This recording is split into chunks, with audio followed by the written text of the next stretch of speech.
seagulls follow the trawl, it's because they think sardines will be thrown into the sea. Thank you. Nobody cares, mate. Nobody cares, mate. Nobody fucking cares, mate, honestly. And the guy's talking absolute nonsense. I've never heard so much rubbish in my life. Normal men. What do you mean, normal men? We're just innocent men. I'm telling you, don't back down, double down. Don't back down, double down.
Yes, it's that time of the week again that I love so much.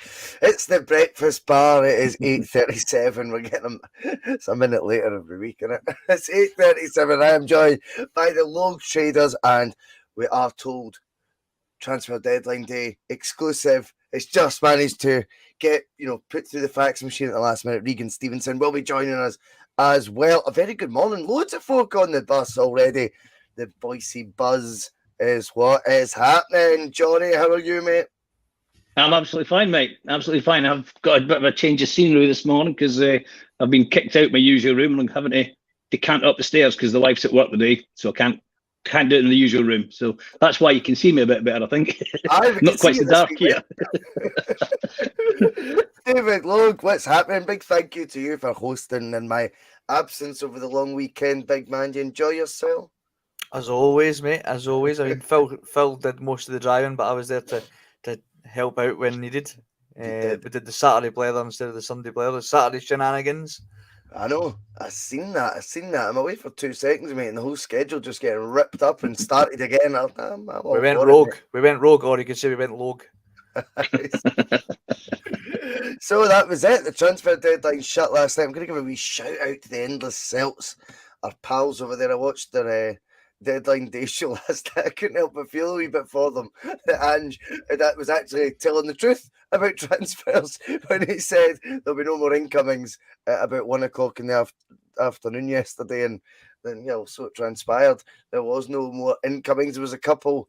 There was certainly the departure of Abildgaard. Bit of confusion over Giakoumakis. We'll talk about that. I don't think it's as dramatic as what the headline or the clickbait might have been suggesting. Before we get stuck into transfers, Livingston tonight, Ange Postecoglou putting Beale in his place all over again. We'll do all that good stuff. And all that good stuff means hit subscribe if you've not already. We went past 3,330 yesterday, so it just keeps rocketing up all the time. If you want to hit the like button so we get more traction on YouTube right now, that would be good. Do it. If you want to become a Bhoycie'S member, like Gary Brown, like Balls to the Walls, like Brown Warrior, like David Ferguson, then absolutely feel free to do that. All the content's free though anyway. If you want to just help support the bus, we are always grateful. Patrick McLaughlin, there's another member as well. And he's right, the boys did do good. I enjoyed myself in the live chat, just being a viewer for a change over on the Endless Celts. If you've not subscribed to them yet, what you doing? Get it done. They're lads. They're legends. I don't know why. They're lads. They're just innocent lads. Right. Okay, the window's shut without any of the old January scramble. Johnny Logue, there was no EPL duds signing at the end. This has all now became a wee bit almost too organised for me. I like a bit of madness, Johnny, but undeniably for the actual for the team and for all our sanity, it has definitely been another organised window and something we're beginning to get a wee bit accustomed to under Postecoglou, albeit it's the first time he's told the truth when he said there'd be no more incomings yesterday afternoon. You're breaking up a bit there, Russ. I didn't catch all that. Oh, am I? That's fine at my end. I don't know why. Sorry about that. What I'm saying. Maybe it's just in mind. Oh, don't worry about it, mate.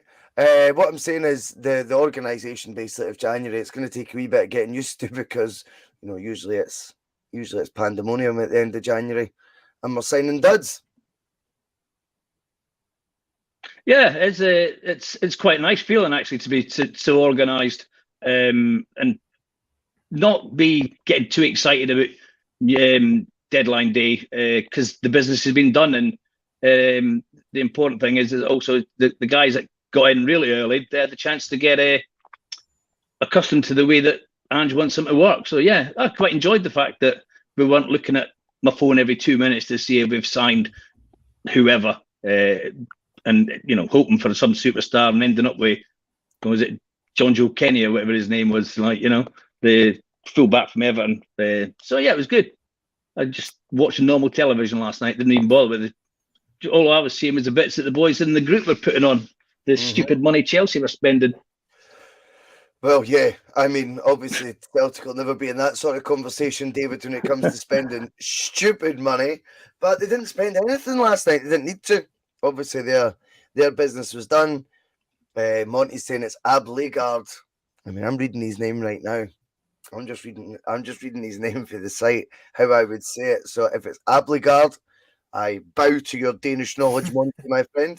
I know it's early, but it's no countdown. We're on. Happy, mate.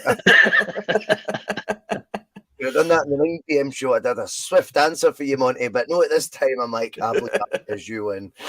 But I mean, he leaves after his season-long loan. Celtic's tweet again seemed to say his short-term deal at Celtic. They didn't use the word loan again, so none of us seem sure that was a loan that he joined on. Anyway, doesn't matter. He wasn't good enough. He's off ski. Giakoumakis set to follow. The January transfer window closed with him still there. One more game. That is the chance for the stands, David. But it looks like the only reason he's not gone is because Atlanta, or potentially still the J-League outfit, they're in no rush because their windows don't shut for another 2 and 3 months respectively. Yeah, I think the MLS window only opened yesterday and it runs until the 24th of April. So they've got plenty of time to do business. They're not quite as organised as our Ange. Which, yes, obviously much prefer the fact that we're getting players in really early because, like you said, Russell, there's games to be played in January. It doesn't sit still while we try to sign people. So obviously there's games there to be won, which we did. And all of the players that he brought in is already featured. So we've not got this rush on deadline day, and then we don't see them until another 2 months until they're match fit because they've been sitting rotting on a bench in the English Premier League. So it's good. Although I'm just a spoiled little child, and I'm wanting another player, and just for the shits and giggles. Can't help it. I'm like, come on, just sign somebody, anyone. I'll take anybody. But and I was on the wind up in the chat last night saying, "Well, sign 2." So it was sign 2 for the women's team. So you were didn't sign 2. We got that's we never specified all one club and all that. So yep. Yeah, but no, I was like you said, ended up just watching what was happening down in England, and you didn't really have to concern yourself too much in what was going around up here. So yeah, it was a fine day, but I was watching somebody else just for the fun of it. Just for the shits and giggles, mate. Johnny, Monty's in with the questions for us already. I'll bat this one straight over to you, mate, because as I say, I'm not always the sharpest tool in the box at this time in the morning. He's wanting to know, do we feel that the January and winter transfer window should be stopped? He's looking for, obviously, player trading to be able to occur all season. What did it used to be up till the end of March before? I'm guessing that's what he's suggesting. We're going back to those days. It's a difficult one. I think I'm not even sure why they originally brought the transfer window in. I think it was probably just to stop clubs from raiding other clubs when any time of the year. But I used to quite enjoy the days when we didn't have the transfer window, especially going way back. I think when was it introduced? I think it was 90. Was it 98? Does he film? Because it's just something we've become so used to. I can't even remember what came in. But window, I used to enjoy the January window. I would guess would have been 2005. Would have been the first one, I think. Right. Yeah. But I used to enjoy the not having the transfer window, if I'm being honest, and I wouldn't have any real qualms about it being scrapped. I used to enjoy getting up in the morning. Sometimes I always remember going back a long time, getting the paper delivered, and there's a picture of Jock Stein with Jimmy Bone that we just signed off St Mirren or something, wasn't it? Partick Thistle, St Mirren. But no word about it. All of it's just in the paper, and it's a complete shock. And just done it any time of the year. Alfie Comm was another one when we brought him up from Spurs. It didn't stay too long, certainly, but it was still a surprise. So yeah, I would go along with Monty and scrap it, but I think it was brought in to stop. Not for me. Like some clubs signing star players off other players to weaken them at last minutes in the day, So I wouldn't object to it going. To be fair, bit of a circus. I know David loves it, but it doesn't really matter to us now at the end of the day because we don't really participate in last transfer deadline day now, do we? Well, yeah, I mean, over the last couple of. I think the window, David, is definitely. I think in terms of a selling point for the league and or for the leagues, whatever league it is, you're in the media representing all that. They love it, right? Because they can hype it. It's a total hype job. It must still put pressure on, certain clubs. Do you know what I mean? To have to spend more than what they actually want to get deals over the line. I dare say, Celtic at times when they had to get, John Joe Kenny, and they had to get a right back essentially, and they probably took over, I don't know, half his EPL wages, the majority of his EPL wages, just to convince the club to do it. That was just burning money down the drain. I suppose if you're just tweaking it as the season goes, there's an argument for that. But you don't sound like you'd be for that. You're quite happy with it being the summer and the January windows. More just thinking of in today's, the way football was run today, I just don't think clubs such as ours, and obviously clubs with much lesser budgets than ours, are protected if that's the case. I mean, the money that's getting chucked around down south, it would mean halfway through a season, let's just say the gap's a bit closer, and Hatati's just doing as he's doing, and then you've got I don't know, just any club in the Premier League just going, I will have him, and they chuck money at the board that they can't resist, and then we're losing a player that's so influential towards our title challenge, and there's nothing we can really do, and the player wants to move because it's a Chelsea or. They're chucking £1 million just to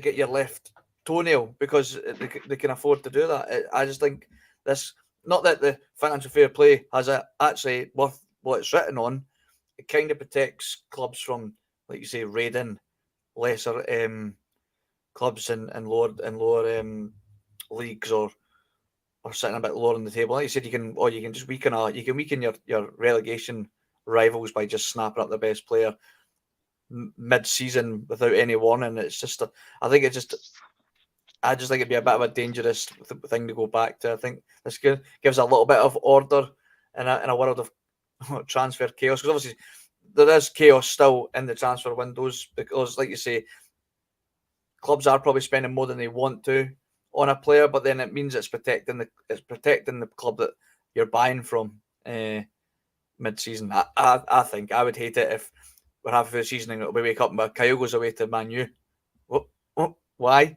Like, we've got a title to win. That's true. You know, I'm not saying we go to Man U, by the way. I'm just using that as an No, example. no. I know what you mean. I know what you mean. But, like, where'd he go? We've not got. He's on a train down to England right now because the window's always open. But it's all right. You've got O now, and you got Yaka. Oh no, he left it. He left it to go to Atlanta as well. So now we've got nobody. It just be like, no. Obviously, you have to. That's a bit of tongue in cheek, and obviously, clubs don't have to accept a bid. But if a bid comes in that the club feel that they can't turn down, that would just leave a real sour taste in my mouth if we're halfway through the season and we lose a top player in February. I know what you mean. I don't see it changing anytime soon. But thanks for the question, Monty. Anyway, and, getting all our brains in gear. First time this morning. Giakoumakis, obviously without those windows, he is still there. I've got my dream scenario as the window shut. We've got 3 strikers. This is exactly what I wanted, Johnny. Yeah, it's not going to last. It's not going to last, though, is it? No. I still can't believe he's going to go to America. I just don't. Well, I don't understand. I do believe he will go. I just don't understand why that's the level that's looking at him at the minute. I also kind of have suspected Everton might have made a move yesterday, but they made no moves whatsoever. And that's a club that's in dire straits, and they need. I mean, I think Giakoumakis would be perfect for somebody like Everton. Especially at that sort of money. I mean, exactly. Well, seems minimal. There was good debate on the pod I was watching last night with the Endless Celts because you're looking at fees that are getting bandied about down south, and naturally there was plenty of activity again yesterday in that league. And then you look at what we're selling players for, and I think it's obviously I think there's an argument to say that Celtic are selling the players, in Juranovic and Giakoumakis for maybe less than their market value would be when you consider some of the guys I've never even heard of, which maybe is just my ignorance, but they seem to be flying about for 45 million if they play well for 2 minutes in that league. But you never know. I mean, maybe it's a case of Ange likes to know exactly what he's going to be dealing with come the end of every window, and he just looks at it as if they want to leave, they'll be out of the picture.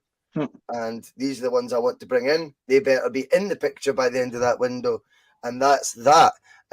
But that being said, I mean, obviously, it puts him in a fortunate position, you could say. And, Motormouth hasn't been able to help himself yet again, David. He's spouting his shite, talking about, biggest budgets and all that. He doesn't look at the league table apparently either. Doesn't know who's third. So he just can't stop talking. Let's just be honest. He just wants to talk.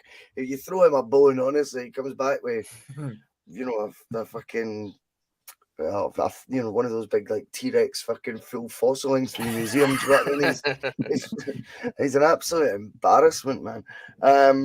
But Ange, of course, very sharp darts. And if you're looking for the best return of serve in the world, do not look for Djokovic. Look for Postecoglou, because this guy knocks them back with ease.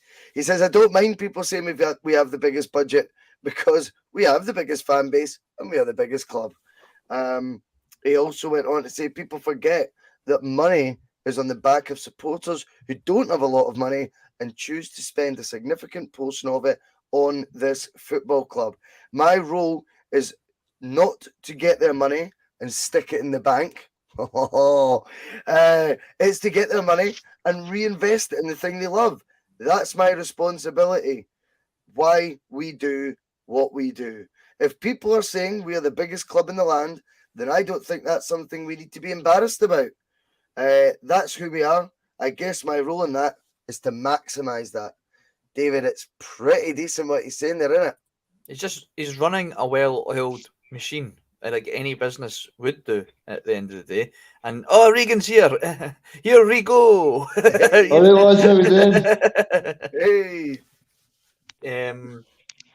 So to touch on what you're obviously saying there, Russell.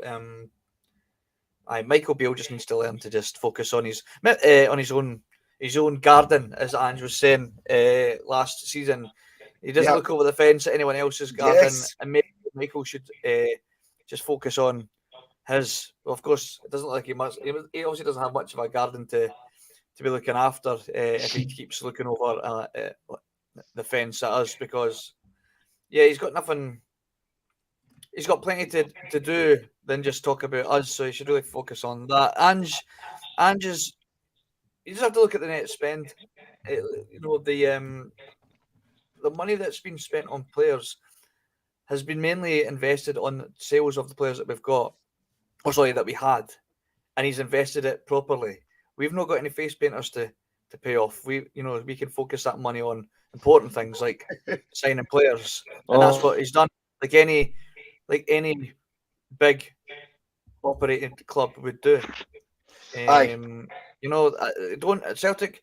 Are we just not to spend money because we feel sorry for the clubs that don't have a bigger fan base or don't run their club properly, that they can't invest the money on players that they've sold to buy new players, or is it our fault that clubs hold on to their assets until the point that they are thinking about moving on for nothing? And that's nobody's fault but theirs, and Anne shouldn't feel guilty, and he obviously doesn't feel guilty about doing that. So Regan, he's got absolutely nothing to justify, does he? Do you know what I mean? No.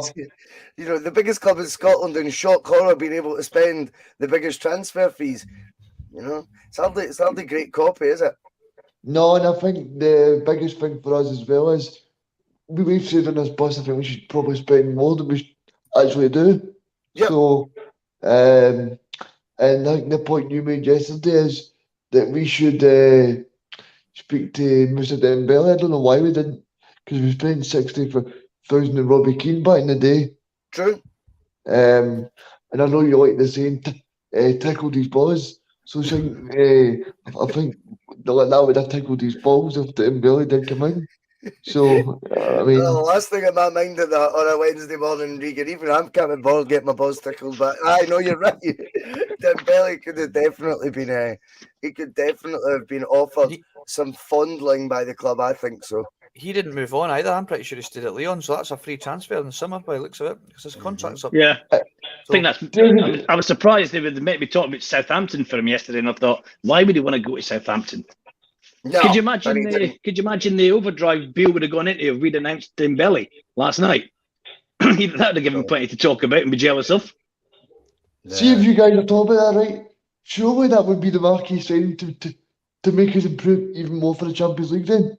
Surely we would say, right, this would make us so much better, and then we could progress as a squad, and then Ange could say, see all the chances that we missed against Shakhtar, we probably should have beat them about 10-1, but we could actually take these chances and win that game, and then the Champions League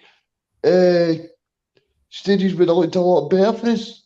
Yeah. Well, I think the thing is, you've got to use Postecoglou's words when it comes to that one. He's literally telling you it's not his role to be putting the supporters' money and sticking it in the bank. It's his money. It's his job to get their money and reinvest it in the thing they love.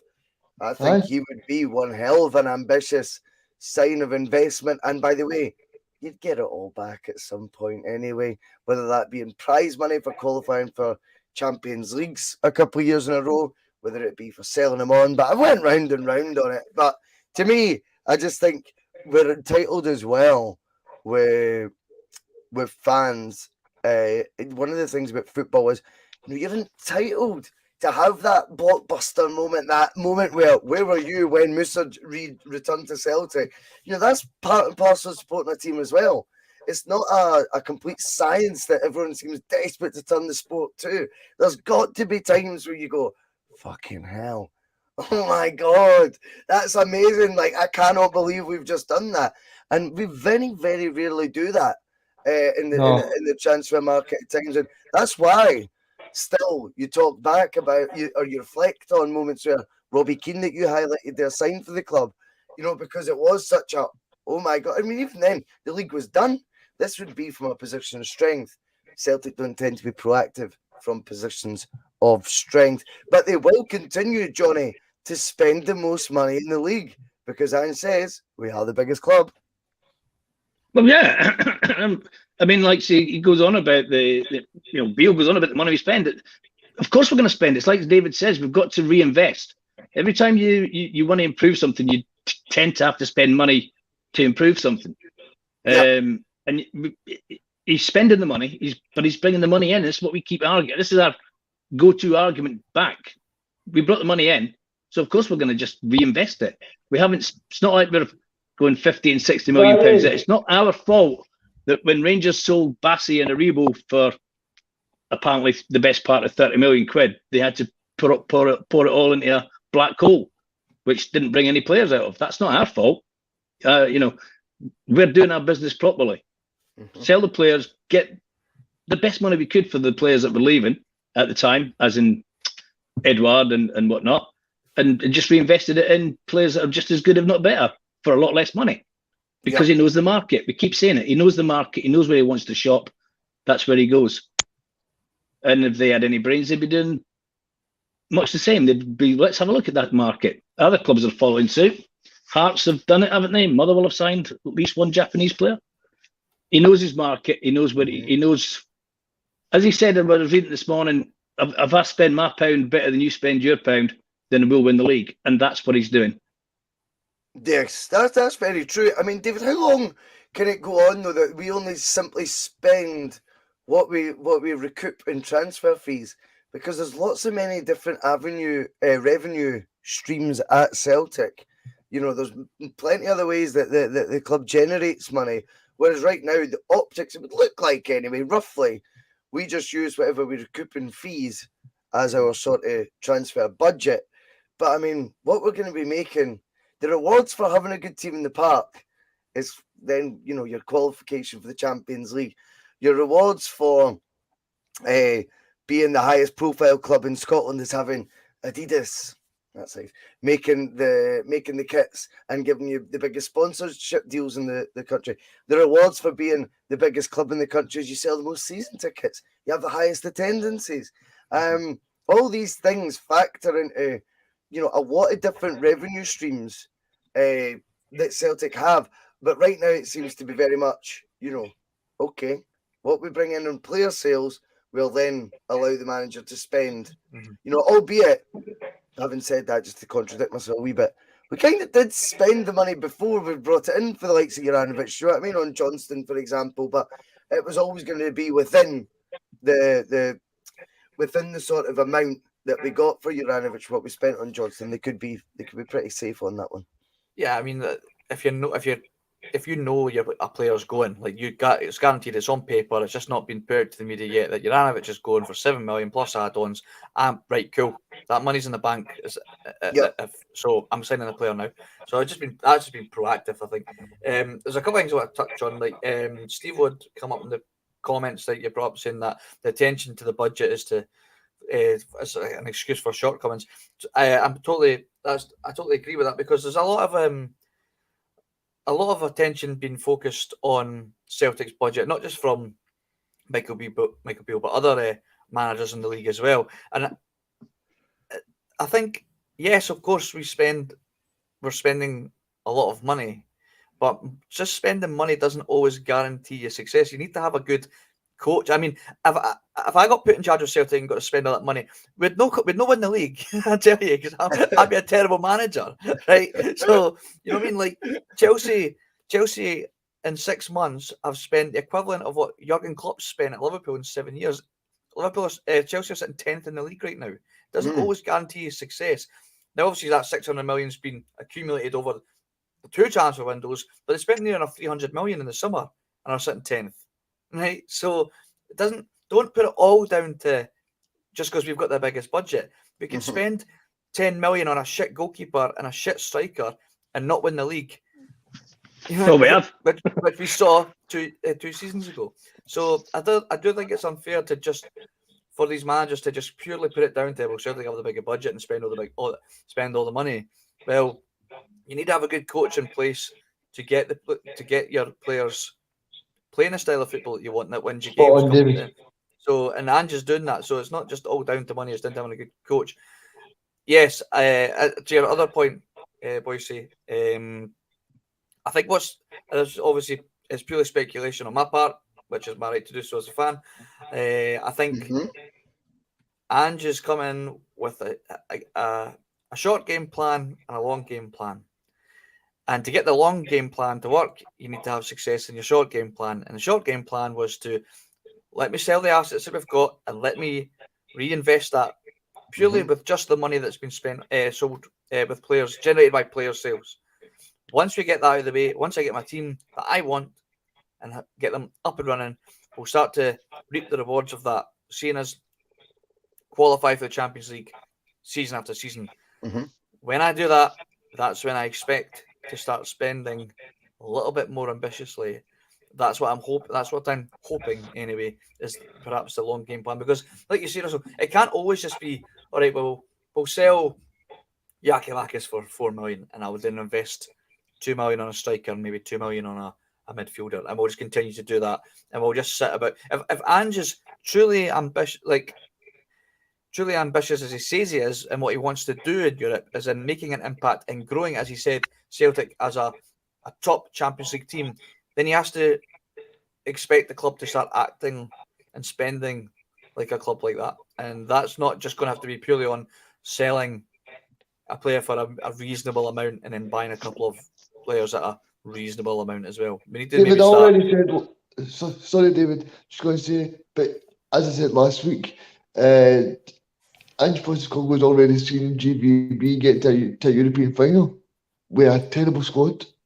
You know, Alfredo Morelos that has got steak bakes for his breakfast and whatever else, but you know, like it's not as if like the Rangers have been and spent a lot of money. No, I mean this is it. I mean, see, at the end of the day, there's two sides to it. Absolutely, and right now it is working domestically. It didn't work in the Champions League. First year in the Champions League, wet behind the ears. Get all that argument as well. Roll on next season. We'll see if it works for that, the current spending policy.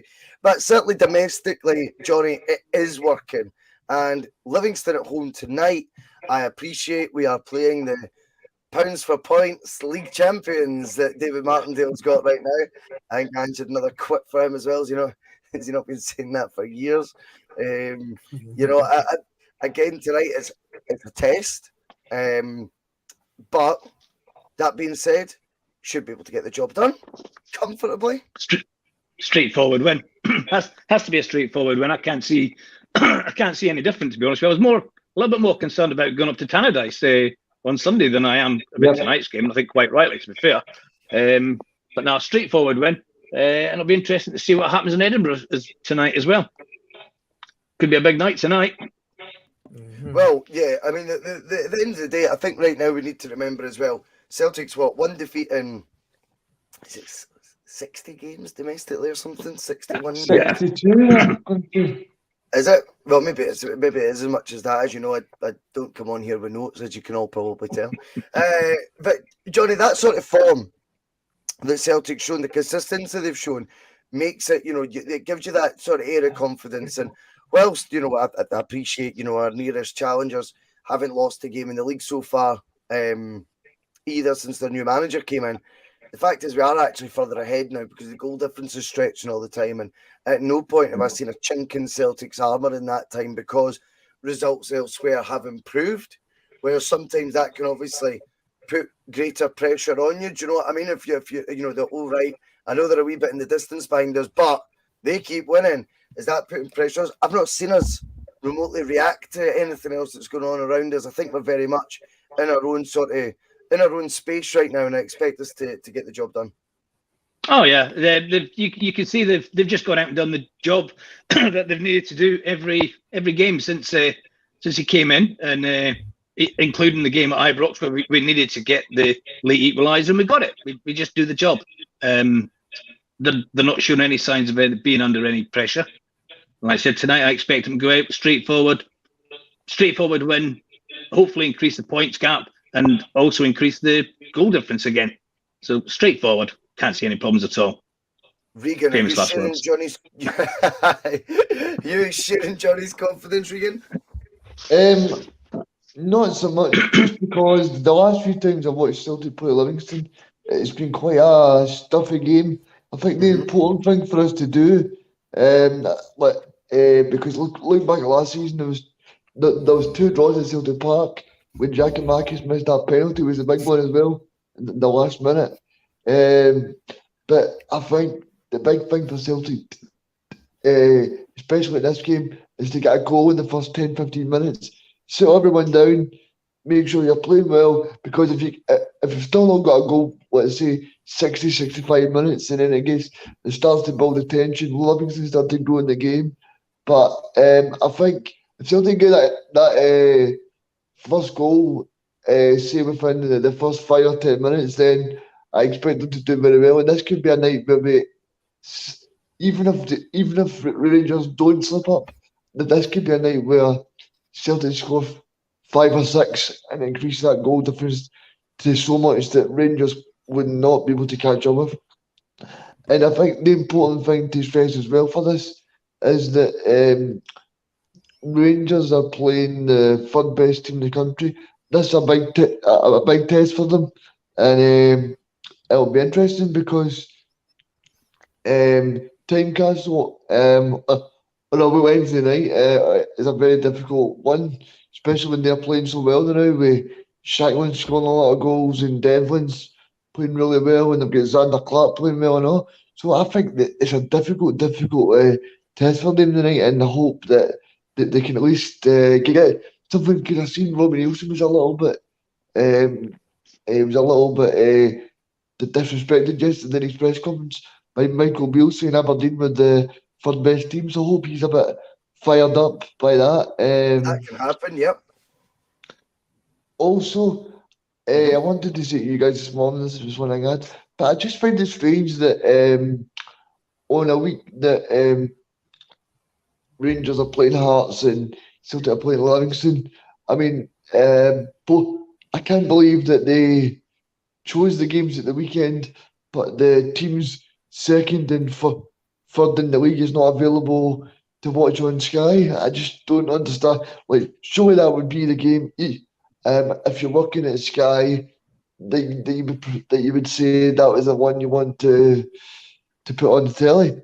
Because for me, like, I'm sorry, but I don't want to watch the Tony Macaroni on Sunday against Robbie Nielsen side. I mean, that is a 90 minutes that I'll never get back from my life. I mean, that was an awful game to watch, and that doesn't draw people in. But if you say to them tonight, Tynecastle, Rangers are playing well under Beale, the Sky cameras over there, that's a good selling point for Sky to bring more money, and even for people to go, right, well, we will want to bring more money, because as Mark said last week on Thursday, we've still not got a sponsor for the Scottish Cup.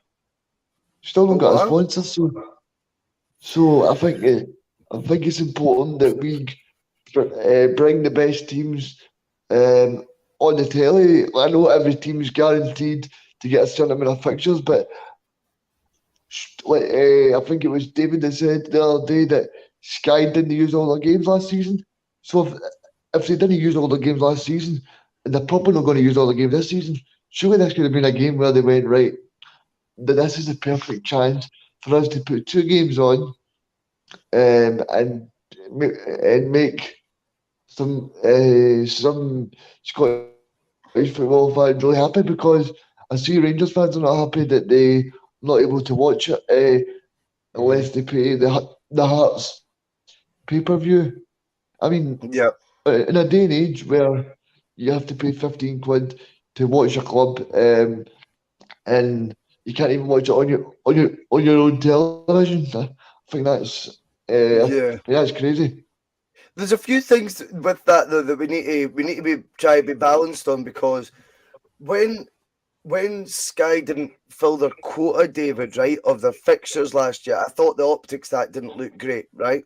However, one of the reasons you need to remember for that is they need to hedge their bets through the season, that they have enough games left towards the end. They're not going to miss, for example, Trophy Day, right? And if you've got a team slightly pulling away or whatever, you're going to go, well, if we've used up all our allocation, that's going to be like a Celtic home game that we could be missing out where they win the league. And bear in mind, you've got to have the last day of the season where it's like the actual Trophy Day, and you want to have the game where the league's actually clinched as well. Now, when that become a moving part, that'll when you'll see more games maybe towards the end of the season at Celtic Park, which, you know, traditionally you don't see these games televised. So they need to keep a certain amount left over so that they make sure they don't miss it.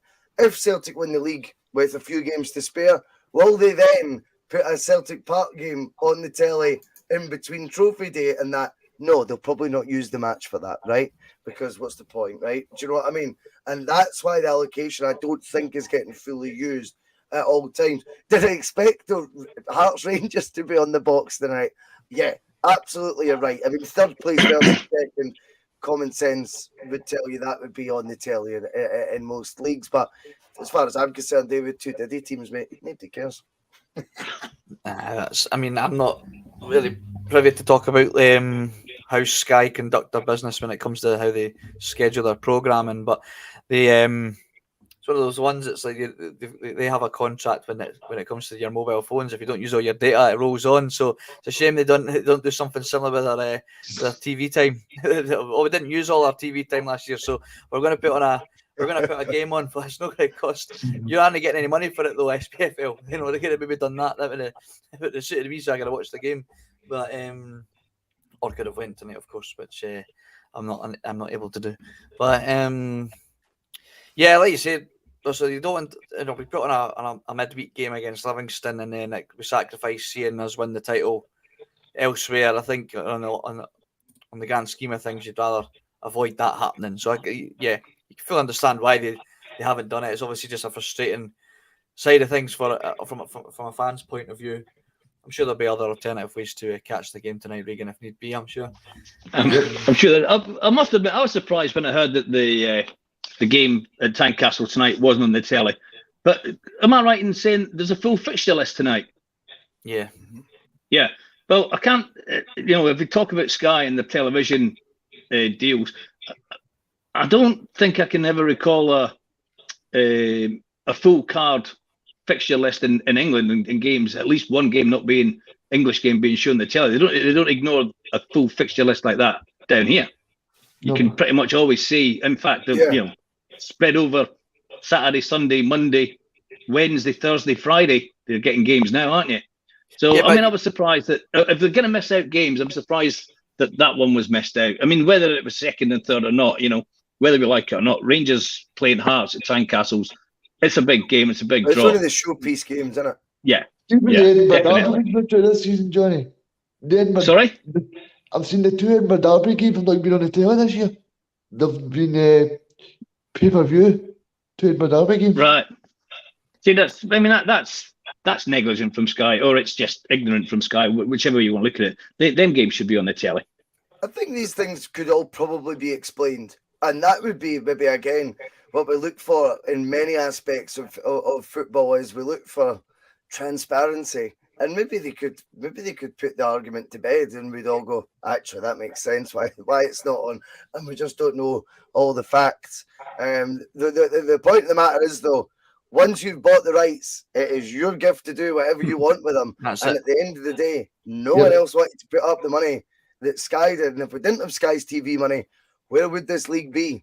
And you only need to look. If they can't get even a sponsor, as you're saying, Regan, there for the Scottish Cup, which had actually slipped my mind, I hadn't even thought of that, then we've got to at times kind of sit back and go, well, it's sometimes better the devil here as well, because Sky Sports are the only ones willing to put up, do you know what I mean, for Scottish football in terms of the money to broadcast the league, which other companies were putting in paltry bids, absolute paltry. So you've got to take the rough with the smooth at this point and go, well, at the end of the day, yes, there might be issues with the games that are being covered, and some we would expect to be on the box and not on the box. But at the same time, that is the broadcaster's gift to be able to do that, and they are the only broadcaster in town that are willing to invest in Scottish football. So, from that point of view, we can't be, we can't be overly critical. Do we think maybe? I don't know if Viaplay obviously came in and took over Premier Sports, so obviously took over the League Cup. Do you think Viaplay is a viable option that might be? No. They'll not have anything close to that sort of money, mate. Honestly, there'll be no, but they wouldn't bid anything like they would. I think the Sky deal. What is it? over 24 million a season. I mean, there's just honestly, mate, like it wouldn't even be close what they would come up with, pal. That's fair. I just wondered. Like, I'd obviously, I was looking them up a couple when we first when they first changed over, and obviously they seem to have a lot of, like, they've got the NHL and they've got obviously I think they might even have the Spanish league or whatever. But I just don't know if they were maybe going. Well, let's see what we'll dip our toes into this League Cup and we'll see what like, and then but they might come to the table and maybe throw in a bid. Not that I think obviously Sky would obviously always outbid them, but maybe, like you said, if Sky doesn't turn and go, actually, we didn't really want to show the Scottish game anymore, then, and if BT obviously weren't interested last season, Amazon certainly weren't interested, then I just wondered if Viaplay might have been an option. Not that I think it would be a good option, but I hear what you're saying. No, I hear what you're saying. I mean, I just always go back to the fact that, I know this for a fact. Like BT, we were contributing. Remember, they were splitting it with Sky, Johnny, and I actually quite liked that. I thought it raised the bar, definitely for Scottish football coverage. But BT Sport then came in with a bid for the full rights when they went up for auction again, if you want to call it that, right? And BT bid less than what they were paying for their partial rights the previous 4 years for the full rights. So that tells you, whilst it might look great having 4 really enthusiastic pundits in the telly, behind the scenes, the money men were not as enthusiastic as it may have seemed, and they didn't even bid the same amount as what they had for partial rights the previous 4 years. So that tells you, I mean, the Sky bid really was the only offer in town and on the table. It all comes down to viewership, Russell, doesn't it? It all comes down to, we can bid this amount, but then we look at the viewership and say, we're not really getting the numbers back here. So what? So I wonder if BT went, right, well, we've put in a better product than Sky, but but we're not, we're just not getting the same numbers. So, like, maybe they chanced their luck and went, right, we'll bid a lower amount, but they might prefer. And obviously we didn't take it. But at the end of the day, like, if the viewership's not there, then it's not worth the broadcaster buying the rights to. It'd be pointless. Mm-hmm. So and I was like, BT's not as an access like Sky. If you get your Sky Sports, but then you want to watch BT, you've got to then pay another 30-40 quid a month on top of that. Or I mean, I always pick Sky over BT. Obviously, because we watch more on Sky than we do BT, so I'm not really willing to pay an extra 40 quid a month to watch a handful of Champions League games that the Celtic aren't in, or a handful of SPFL games that really Celtic also aren't. Maybe 1 or 2 of them a season we're watching. So it's not worth it for me. It's probably what a lot of other people probably feel the same way. And if the viewership's not there, then BT are not going to bother, are they? Well, that's it. And I think one thing as well we need to remember, Johnny, is that with regards to the Sky TV deal, they've shown a wee bit of flexibility with that, and they committed for, what was it, nearly 7 years to Scottish football, and that remember it got redone this season. But they also included, which I think I accept what Regan's saying, 15 quid to watch a pay-per-view might seem a lot, but for any games they're not covering, them to offer, the clubs to do that pay-per-view thing, I think it's kind of a forward-thinking still way to allow fans to watch games that otherwise wouldn't be on the TV. And I don't really think they've got much say, by the way, in what the pay-per-view prices are, because it's not their coverage that's doing it. That's then on the clubs, what they think's a reasonable price to charge their own fans. And again, I do think that flexibility is a step in the right direction, because if you are going to be frustrated that you can't watch your team, it's class that each club gets to allocate 6 games of their choosing a season, to then charge their fans, again, whatever they see fit. And if they see it as £15 as amount, then we've got to look at the clubs for that one. Yep. Yeah, I mean, like I said, the pay-per-view, I live in Lincoln, and so I haven't been at Celtic Park for years, but I would quite happily for every game pay £15, £12, whatever, to watch a Celtic game on pay-per-view.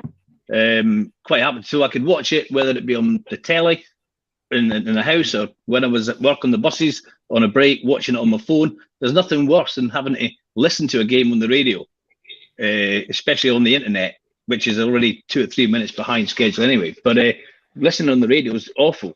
And I would quite happily pay £15 for every Celtic game that was shown on pay-per-view, rather than pay a subscription to BT or Sky. Because it's game. I can choose game by game rather than, as David says, I've got Sky, but I want to watch BT or a games on BT. It means I've got to give them £40 a month as well, or £30 a month, whatever it was for BT Sport. And you can't afford to do that. But if you could pick it by game than pay-per-view, then I'd be happy with that.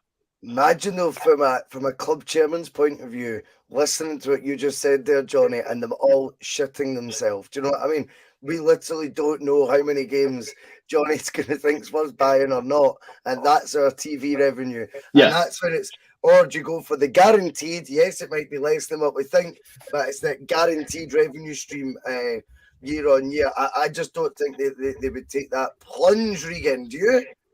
No, they don't want to take that risk because, like you say, Scottish football, it's not bringing that much money in globally, so they're trying to get as much money as they can, especially the smaller clubs.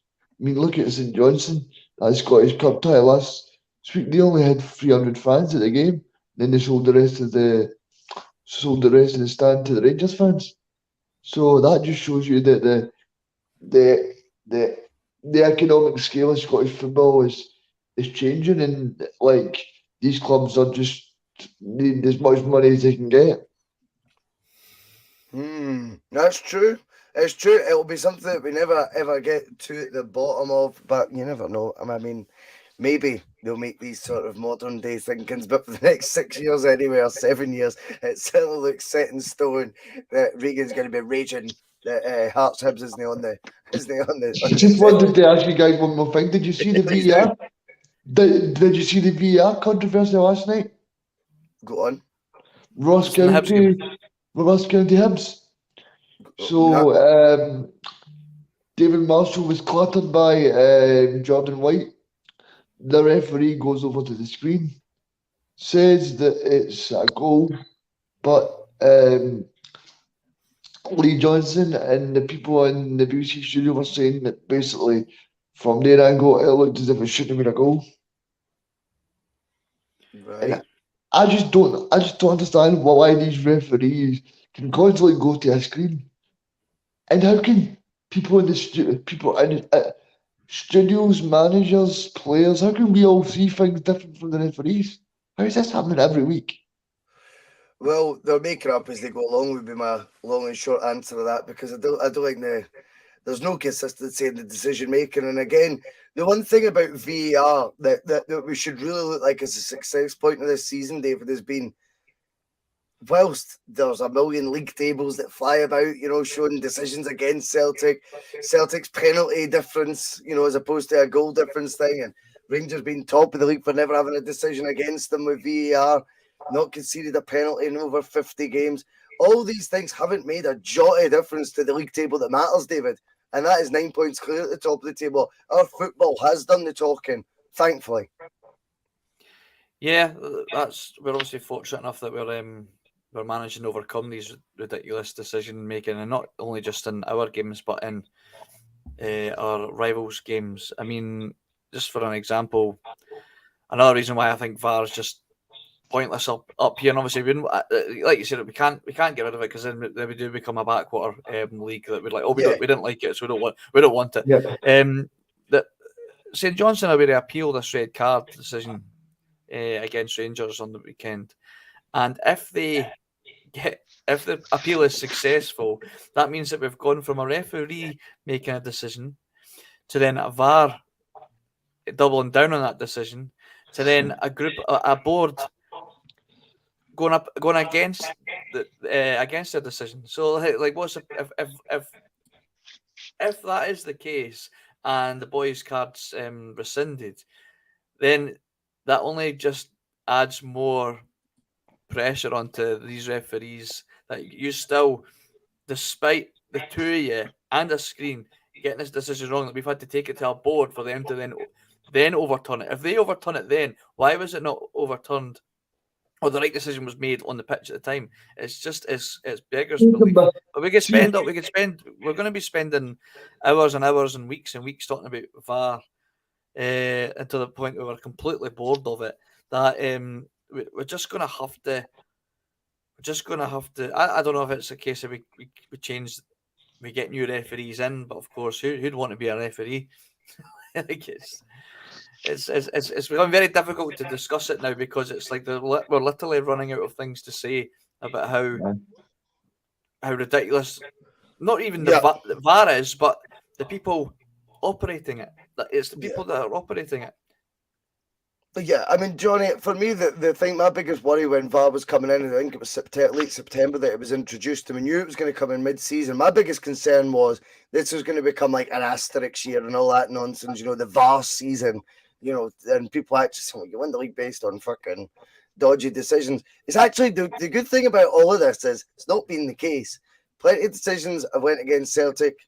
They've had 1 or 2 wee token ones for them of late, you know, but I just think that on the whole, football's still doing the talking. That's how Ange wanted it for day one, the football doing the talking. He was concerned there would be this sort of backlash about VAR. He'd said, I don't want it to become the talking point. And what we've done is undeniably followed Ange's lead on the park, not let any obstacles get in our way, and destroy the opposition anyway. And I don't just mean opposition FC. Yeah, I think you did say about that you were concerned about the VAR. I think we all were, but I think we're going to win the league despite VAR, not because of VAR. That's the way it's going to. That's the way you'll be able to put the asterisks on it, mate. Yep. We won it despite VAR being introduced, not because VAR was introduced. Because we've discussed it 1,000 times the decisions that have gone against us, and like you just said, the token ones like in the cups, games that were already won. We said it before it happened. So we'll be 3 or 4-0 up, and then we'll get a penalty, or we'll get a decision go our way, and that's what was happening in the cup, wasn't it? So VAR. I mean, I hate VAR. I've never liked it. Don't like it down in the Premier League in England. Don't like it. I just think it's creates more controversy than it solves. I think that's a fair point. It has, Regan, hasn't it? It has, and I think the important thing to stress as well is, see if they come back and they say that the Nicky Clark is found free and is allowed to play on Saturday. I think that just makes a mockery of the whole situation. The fact that these two have come back, and also I think it'll give clubs the leverage to possibly put out statements and say, well, what is the consequences for these people? What is the consequences for the referee on the park and for the guy in the VAR? But they won't rescind it, Regan, will they? For that reason, I don't think they'll rescind that. Even if they should, I don't think they will. Yeah, I mean... See, I never thought about it like that, Johnny, but that's probably true. Aye. Yeah, you're probably right. And the thing is as well, it's great having former referees explaining decisions, but they're doing it from a completely different prism than what it would be if you were getting explanations done by current, you know, officiating VAR people or the referee coming out. It's after the game, just... You know, maybe if it's not straight after the game because he thinks his emotions are too high, albeit it's fine to stick 19-year-old footballers out there. Do you know what I mean? If they've, you know, been sent off to do an interview and stuff, you know, these guys who are got good jobs, teachers, lawyers, etc., they can't handle, you know, their emotions maybe in an interview after. But even, I don't know, some sort of written, you know, sort of public sort of like few quotes that they could do, an exclusive with a certain paper or website after each game, and you could just get them to break it down and try and explain it. Again, in Scottish football, we might be prone to tearing that apart as well. Do you know what I mean? I don't know.